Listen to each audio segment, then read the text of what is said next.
Hey guys, welcome back. I hope you are having an amazing day. Let's get right into the stories. The first one is an entitled People's Story. As a resident of a close-knit rural community, I had always cherished the bonds forged with my neighbors. The recent passing of my dear old neighbor, a kind-hearted man who had lived his whole life on his ancestral land, left a void in my heart. Months passed, and his property remained abandoned, awaiting new occupants. Little did I know that the arrival of the new neighbors would unravel a sinister plot, shattering the peace that once enveloped our idyllic neighborhood. The newcomers seemed peculiar from the moment they settled in. However, it wasn't until later that I discovered they were brazen squatters, illegally occupying the vacant land without paying rent or acquiring a mortgage. The realization deepened my disdain for them. Their audacity reached new heights when they callously demolished the historic wooden house that had stood as a testament to the old man's legacy. Instead of rebuilding it on the same spot, they encroached upon my own property, fueling my growing unease. Their next audacious move was constructing a road from the main thoroughfare to their new dwelling. Traditionally, our rural area had no defined roads, only well-worn paths created through usage. However, as I observed their construction efforts, it became clear that most of the road was encroaching onto my land. Despite the vast available space, they intentionally invaded my property, exacerbating my bewilderment. It was at this point that a revelation struck me. Having dedicated some of my limited free time to researching squatter issues, I had come across numerous stories about their deprived quality of life, without access to basic amenities such as electricity and gas. Curiously, my new neighbors had managed to enjoy the comfort of electricity. My suspicions were confirmed one fateful night when I stumbled upon a hidden extension cord snaking beneath layers of dirt, their road and more dirt until it reached their illicitly occupied house. They had been siphoning electricity from my supply, leeching off me without my knowledge. Anger coursed through my veins, urging me to confront them head-on. However, I knew a more strategic approach would yield better results. Firstly, I swiftly disconnected their power supply and installed an outlet cover with a lock, effectively cutting off their stolen electricity. But I wasn't content with mere revenge. I delved deeper into my research, reaching out to various town departments responsible for addressing illegal construction and encroachment issues. I meticulously gathered evidence knowing that the absence of property ownership and legitimate permits would expose their web of deceit. During my absence from the neighborhood, officials paid the new neighbors a visit, unearthing a laundry list of violations. They were arrested on the spot and subsequently granted a court date. I attended one of the hearings to provide crucial testimony, emphasizing the encroachment of their road onto my property and the destruction they had wrought after the old man's passing. The financial burden imposed on them far exceeded their means, and the town authorities were left with no choice but to demolish their illegal house and road, incurring additional expenses. As fate would have it, there was an unexpected twist in this tale. The squatters had entered Poland as mere visitors, lacking any legal status to reside or purchase property. Their unlawful occupation had ultimately sealed their own fate. Instead of facing jail time, they were deported back to their home country, forever marked by their transgressions.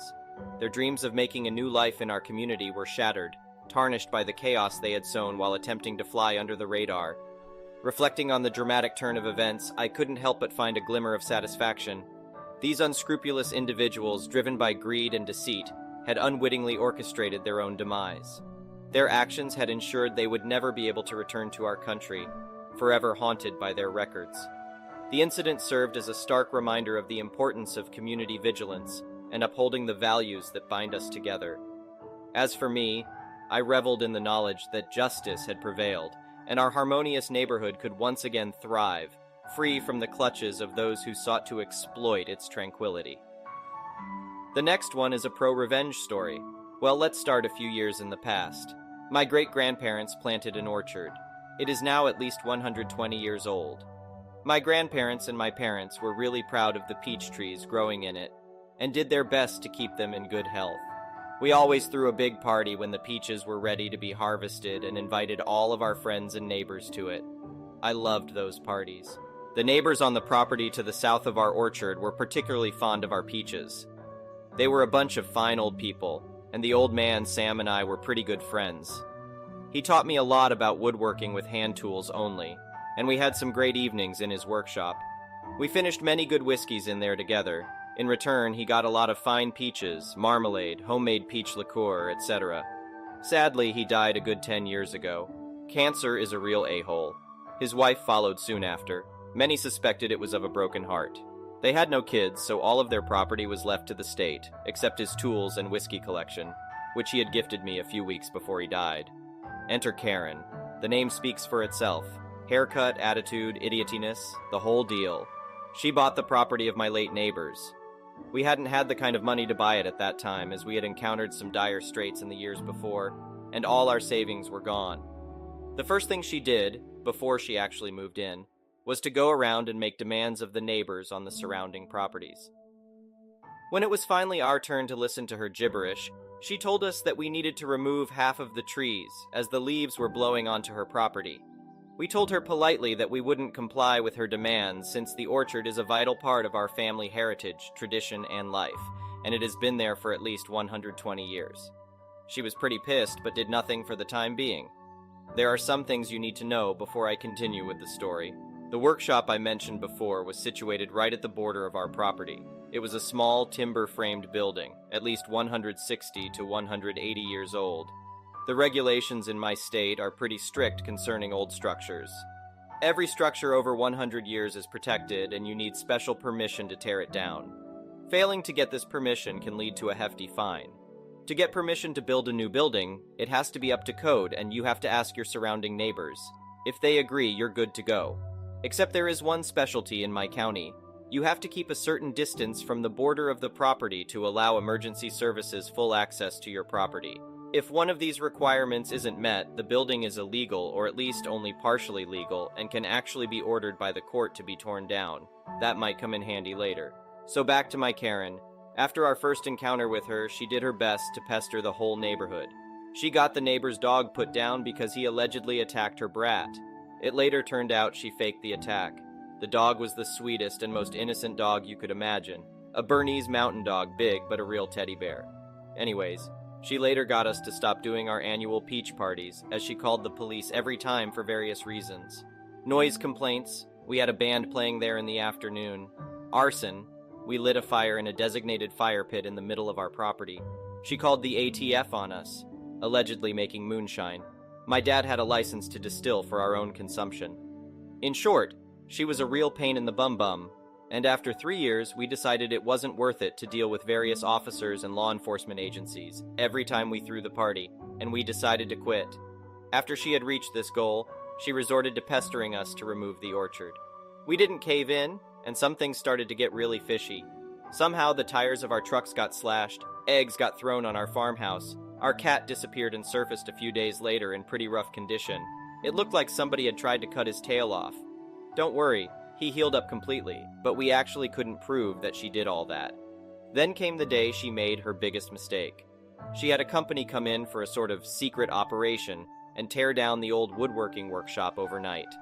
2 days later, they started building a big garage recreational center/house right where the shop was. But she missed one fine detail that got pretty important later on. She didn't ask for our permission, nor for the neighbors. A short while after, the trees right next to her property started to get sick. The leaves turned brown in the middle of summer, and the branches started to die. We lost 4 trees before we figured out the cause.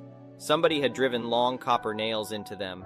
We had a suspicion, but we couldn't prove it, so we put up some trail cameras. Perfectly legal, as it was on our own property. We caught her red-handed. My dad confronted her. She apologized, and my dad, being the way too nice guy he is, wanted to let her off the hook, but not me. The nail she drove into our oldest tree was the final nail in her coffin. I started to investigate. I had some friends at the administration of our county and asked them to do some inquiries.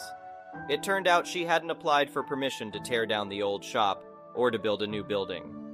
I further did some inquiries on the borderline of our property. It turned out the old markers vanished over time, and her building was about 3 feet on our property.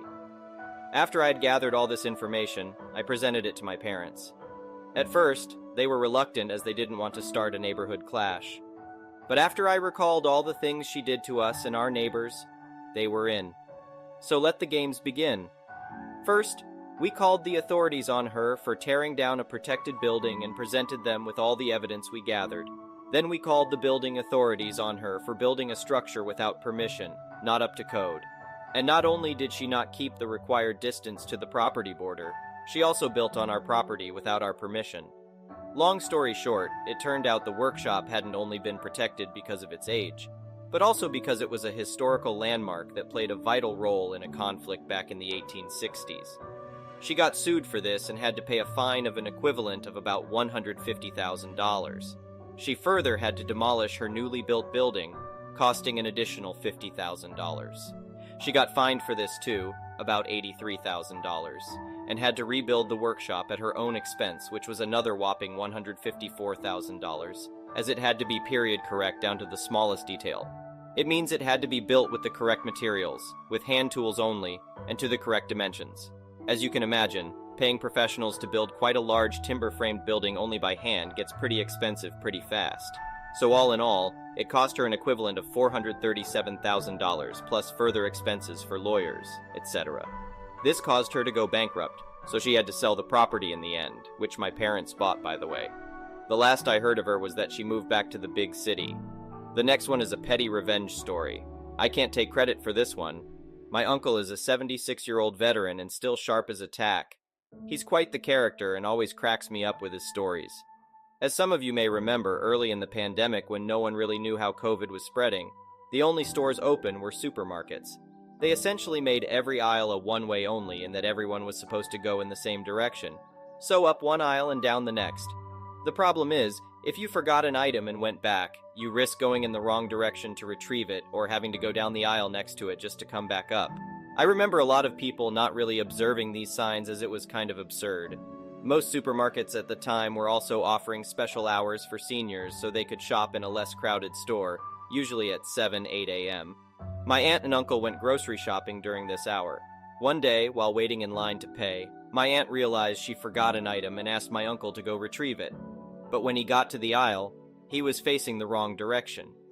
Seeing as though there was only one other person in the aisle, he went down it in the wrong direction rather than having to go down the aisle next to it, only to come back up. But as he started making his way down the aisle, a Karen, clearly not a senior, entered with her cart from the other end of the aisle, going in the right direction. She started making her way towards my uncle, and when she got 5 feet away, loudly said, "You were going in the wrong direction." My uncle, who was looking for his item on the shelf, was startled and turned around. "What?" Karen, even louder this time, said, "You're going the wrong way." My uncle took a moment to reflect and replied, "You know what? You're right. My parole officer told me the same thing. He said, 'Eddie, you've been going the wrong way your whole life. When I was in prison—'" Karen's eyes grew wide, and she couldn't get away from him fast enough. The next one is a malicious compliance story. Traditionally, German universities handed out degrees called Diplom for engineers and natural scientists, and Magister for humanities. In the early 2000s, all the universities had to adapt to the bachelor-master system to make degrees internationally comparable. The main difference between the two systems is that in the old Magister system, there was no compulsory attendance and no tests. You just participated as you saw fit, and at the end of a semester, you would get a slip of paper for each course you took. Once you had collected enough paper slips, you could take an exam, and at the end you would write a thesis. In the new system, there was compulsory attendance, and every course needed to be graded because all the grades went into your final grade. That, of course, meant a lot more work for the professors as they had to grade dissertations or exams for every class they taught. This was a huge inconvenience to them because in Germany, teaching and research are not separated. As a professor, you are expected to do both, and every minute you spend on teaching cannot be used to do research, write, and publish articles, and thus secure funding for your research. I happened to be in the first cohort to study under the new system at my university. There was one professor in particular who voiced his disapproval very adamantly. He taught German linguistics. In his first lesson of the semester, he told us about compulsory attendance. He then said, "I'll leave the attendance sheet on my desk right here. I'll also inform you that I will have a 5-minute smoking toilet break in the middle of my lesson where I will leave the room. As this is a very big classroom, I can, of course, not remember all of your faces and/or handwriting. So I guess I'll have to trust that none of you would, I don't know, just come in during the break, sign the sheet for yourself and everyone you know, and leave." His class was genuinely interesting though, so a lot of us went anyway. but it was nice to know he was on our side. In the last lesson before the exam, he said, "Do not study for this exam. I mean it. The difficulty level of the exam is lower than low. Don't waste your time." Of course, no one believed him, and everyone studied nevertheless. The next one is an entitled people story. So my daughter, we'll call her T, came over to the house to do some laundry, and she was asking, "What the hell is Aunt Liz's problem?" I asked what she meant, and she explained how my sister had posted on Facebook that she and her husband were going away for their 15th wedding anniversary. T said that she had sent Aunt Liz a congrats post, and Liz responded back with very ducking funny. So I sat her down and told her what I'm about to tell you. When T was 4, Liz had called us and said that she was getting married in a few months. She and I were doing the typical girly squee sounds and "oh, that's wonderful" stuff that sisters usually do. When we calmed down, she asked if T would be willing to be the flower girl. I asked her and she said yes and chanted, "I'm gonna be a flower girl," and started running around and pretending to fly like she was a new member of the Justice League or something. I told Liz, "We need to work on it," but she's in. About a month later, the invites came in. In them, it was stated that Liz did not want any children under the age of 17 there and explained why. The reasons were sound: bored children, potential disruptions, etc. So I understood them. I did, however, have one concern. I called her and asked, "Hey, just got the invites. Me and the boys will be there, but Hubs has a business trip that month and can't make it. Do you still want T as your flower girl?" Liz replied, "Oh God, yes. She's too cute to not have her." I shrugged and said, "Well, it'll be the 4 of us. Consider this your RSVP." She said, "Great, see you there." We hung up and I went online and made the reservations. A room for me and T and an adjoining room for the boys, Ron, 19, and Carl, 17. Names changed and all that. Fast forward to the weekend of the wedding. The venue is a 6-hour drive for me, and I had to get out there on a Friday for the Saturday wedding. Since I had to wait for Carl to get out of school, we got a late start on Friday, and we got there around 10 p.m. I got out and checked into the hotel room, and I texted Liz. They were still at the venue and would be there at least another hour or two taking care of details, so we drove over. We got there, and it was the usual pre-wedding chaos. Liz was getting things to her liking and honestly going a bit bridezilla. She saw us first, beamed, and came over. However, when she got closer and saw who was in my party, she blew up. "Why did you bring her?" she screamed. I said, "But you wanted her for..." I was cut off, and Liz went into a complete screaming meltdown about how this was her day. She didn't want children there, and how dare you bring a child to my wedding, while looking right at T, and then stormed off screeching curses into the night. I was done. T was crying and saying, "But I wanted to be the flower girl," in between sobs, and Ron and Carl looked like they wanted to kill their aunt. And at that moment, I wasn't sure I wanted to stop them. I picked up T and tried to comfort her and herded the crew back to the car, and we drove back to the hotel. I was seriously considering just packing up the car and heading home. I told the boys that, and Ron was being the level-headed one. "Mom, it's a 6-hour drive, and we're all too tired and pissed to make that drive right now. We'd get in around 5, 6 in the morning, depending on rest stops and bathroom breaks. Do you really want to do that since we have a nice hotel room for the night? How about we go back to the hotel, get a night's sleep, and head back in the morning?" I grudgingly admitted that he had a point. Carl piped up, "Mom, I've got another idea." I was irritable, and I kinda snapped, "What is it?" Carl looked up from his phone and sheepishly said, "Well, T's pretty upset." Which was true. It's been 15 minutes, and she's still sobbing. "I want to be the flower girl," over and over in the back seat. Carl continued, "There's a county fair that just started tonight, carnival rides, petting zoo, games, that sort of thing."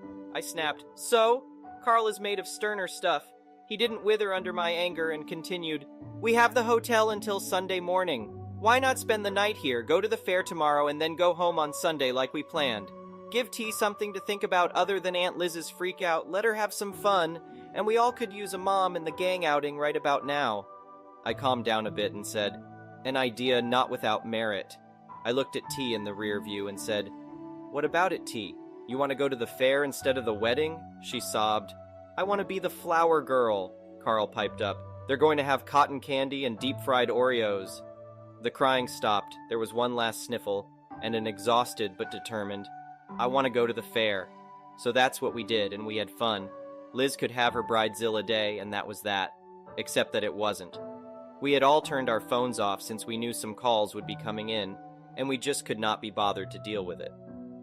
When we got back to the hotel, my mom and dad were there. They lit into me about how T was supposed to be there as the flower girl, and we just blew my sister and her special day off. "Mom, Dad," I said, "you know how the invite said no children? I called Liz when we got ours, and I asked if she still wanted T as a flower girl. She said that she did, so I brought T to the venue last night, and Liz flipped out about how dare I bring a child to her special day. Carl, bless his, I can't function without an iPhone in his hand, Hart pulled up the video. I didn't know he had recorded it, but he was able to catch the final, 'How dare you bring a ducking child to my wedding?' I lit into them back.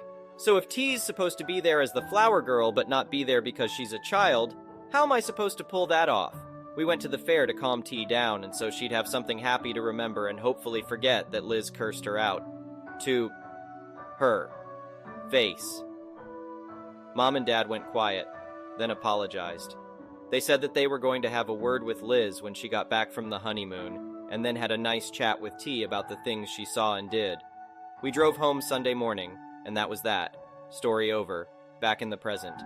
T was blown away. "Mom, would I be a bad person for unfriending her and blocking her ass?"